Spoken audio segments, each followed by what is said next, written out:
Kalau lu klik video ini, tandanya lu lagi kebingungan mau ngajuin KPR tapi lu nggak tahu caranya. Tapi tenang, di video ini gue bakal ngebahas gimana caranya supaya lu nggak kebingungan lagi mau ngajuin KPR. Bahkan lu akan tambah percaya diri dan lu akan segera punya rumah impian lu.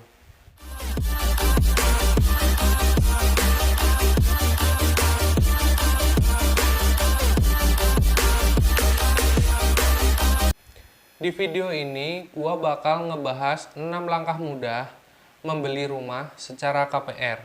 Nah, pasti di antara dari kalian bahkan mungkin kebanyakan dari kalian yang nonton video ini sedang kebingungan mau ngajuin rumah tapi lu takut ketipu, lu nggak pernah ada pengalaman. Kalau misalkan lu punya temen dan temen lu itu udah ngajuin KPR, ya bisa dibilang testimoni itu nggak akan sama gitu, karena ya dari waktu ke waktu itu pasti ada perubahan. Dan untuk proses pengajuan pun kadang ada kebijakan yang berbeda gitu. Contoh, ada syarat-syarat yang harus ditambah dari Kemenpera, harus ditambah, terus pergantian tanda tangan, ada surat yang dari Kemenpera baru, ada dari BTN baru, ada dari developer baru. Nah, itulah perbedaan-perbedaannya. Tapi secara garis besar, benang merahnya pengajuan KPR itu sama kok, nggak usah takut. Nah, udahlah, kita bahas 6 langkah ini ya. Oke. Nah, sebelum gua masuk ke topik utama, gua minta kalian buat subscribe dulu channel ini supaya gua semakin semangat buat bikin video yang mungkin akan bermanfaat bagi banyak orang, supaya nggak terjerumus dalam langkah-langkahnya. Pertama, survei lokasi. Dari survei lokasi ini, lu bisa lakukan langkah awal sih dari lu dulu. Lu pengennya rumah di daerah mana, dan kalau misalkan lu udah mengetahui letaknya, lu bisa langsung ke perumahan tersebut. Tapi kalau misalkan lu males, panas, capek-capek, gua butuh informasi dulu, takutnya gua udah kesana kemari tapi ya terlalu mahal atau nggak sesuai ekspektasi kayak gitu kan. Nah, lu bisa ngambil langkah lainnya, yaitu lu buka aja Facebook atau OLX atau Instagram, lu cari aja lah di situ. Dan kata kuncinya ya sesuai apa yang lu cari. Misalkan nih rumah murah atau rumah subsidi di dekat Jakarta gitu misalkan. Nah, lu searching aja di situ. Nah, setelah lu pilih, nah kalau lu cocok sama gambar yang tertera di situ, atau lu cocok sama penawaran harganya, DP atau angsuran, lu langsung chatting aja. Namanya orang masarin kan nggak mungkin nggak ada nomor teleponnya kan gitu, lu chatting aja di situ. Nah, setelah lu chatting, lu janjian survei aja gitu. Nah, lebih bagusnya sih lu janjian survei sama si marketing, supaya nanti lu di lapangan nggak kebingungan. Lu ada yang nemenin, lu ada yang ngejelasin, dan lu bisa muter-muter gitu, bisa tahu apa yang ada di perumahan tersebut dan apa yang menunjang di area tersebut gitu. Tapi lu harus memperhatikan ya, satu, lu tanya aja di situ sama orang yang udah menghuni ya. Nah, itu kalau udah berjalan. Tapi kalau misalkan lu mau beli rumah tapi perumahan itu belum ada yang nempatin, ya was-was, itu 50-50 ya. Lebih bagusnya sih emang yang udah ada penghuninya gitu. Nah, yang kedua lu masih nanya ya sama warga di situ. Lu tanya airnya, karena namanya air kan sumber kehidupan ya. Lu lu mandi dari situ, lu menggunakan mencuci dari situ, menggunakan segala macamnya dari situ. Tanya airnya, terus tanya lingkungannya banjir atau enggak, terus aman atau enggak, terus pernah ada kejadian apa di situ.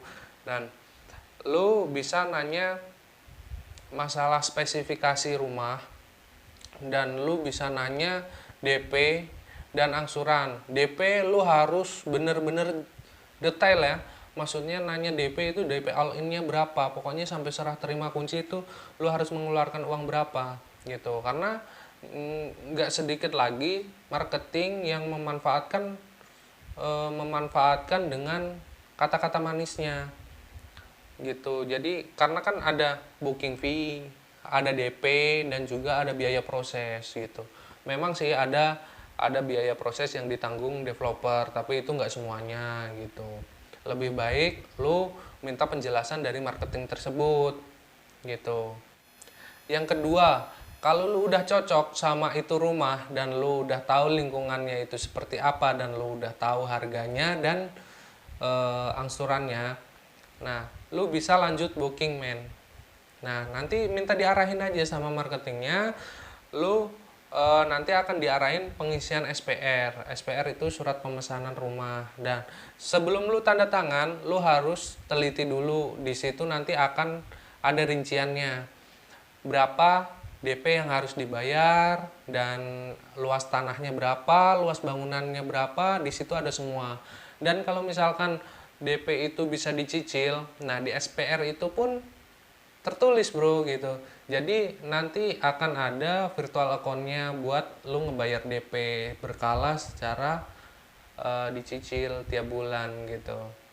Nah tapi biasanya juga ada keringanan sih, kalau misalkan per bulannya terlalu besar, lu bisa dikecilin lagi nominalnya gitu. Jangan bayar DP ke marketing. Oke, saya ulangin. Jangan bayar DP ke marketing. Usahakan pembayaran booking dan DP itu ke admin perumahan. Kalaupun admin perumahan di situ nggak ada, sedang misalkan lagi libur dan ternyata marketingnya, bisa Pak booking aja gitu. Nanti kita akan proses kalau kantor pemasarannya udah buka gitu.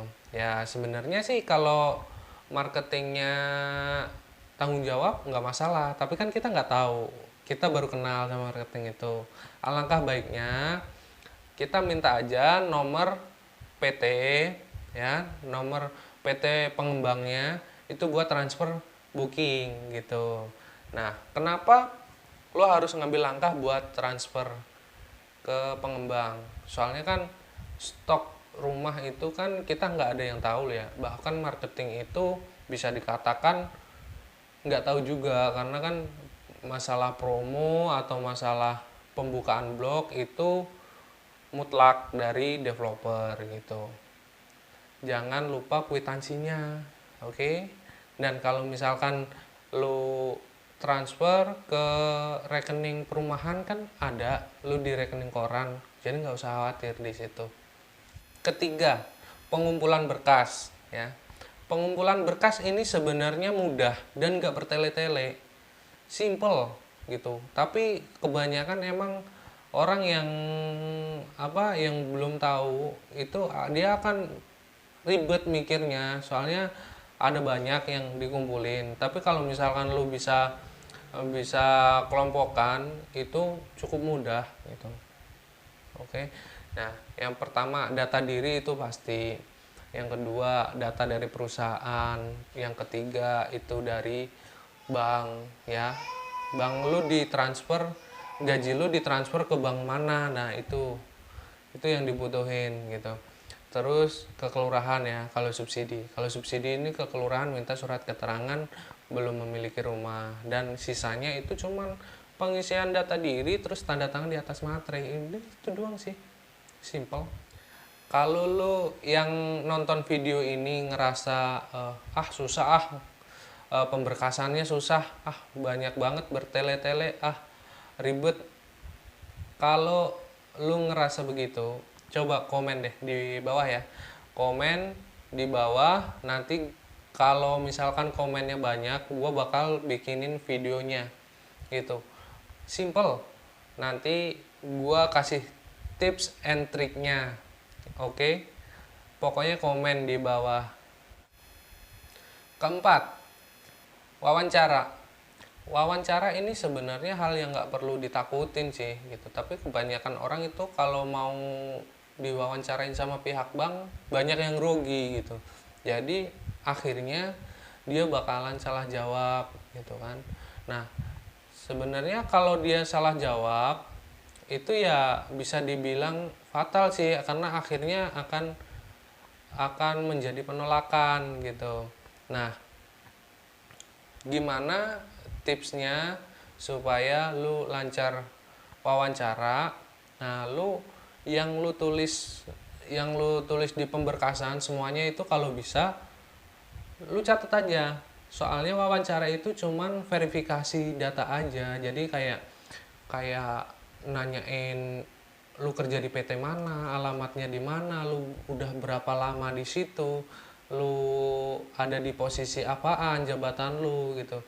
Terus gaji lu berapa, lu dari rumah ke PT lu itu memakai transportasi apa, dan biasanya sebulan lu menghabiskan uang berapa untuk transportasi itu. Nah, udah gitu doang.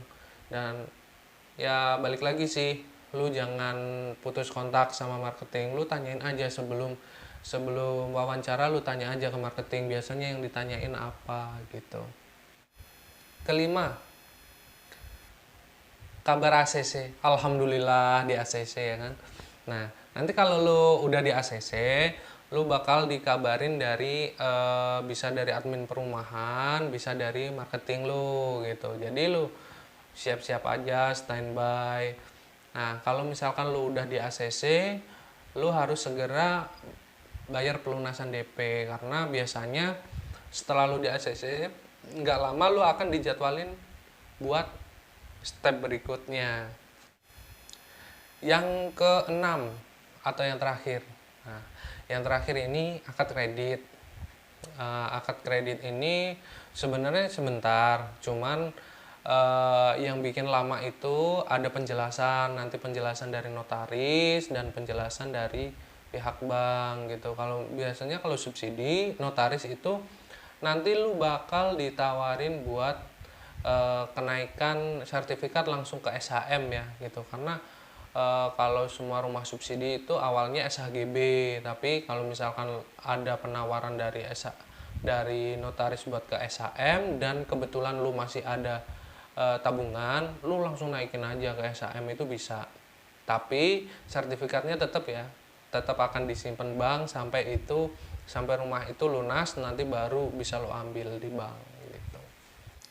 Oke men, udah semua ya. Udah 6 nih, udah lengkap. Jadi cukup mudah banget sih bagi gua gitu.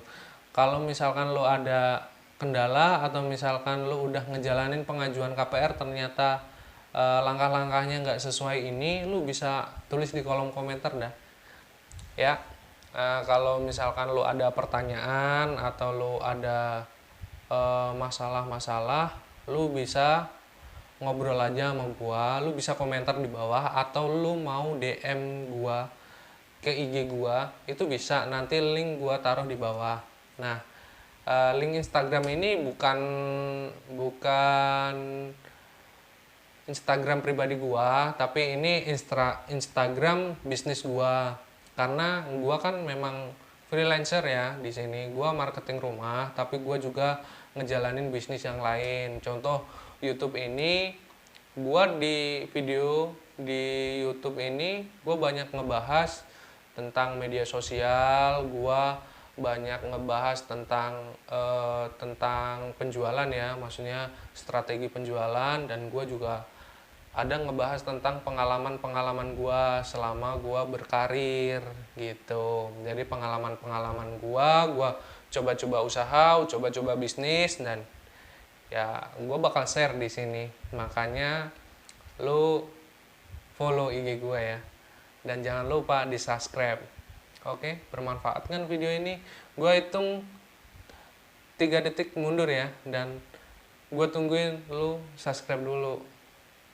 Oke, 3, 2, 1. Nah, oke, see you, bye.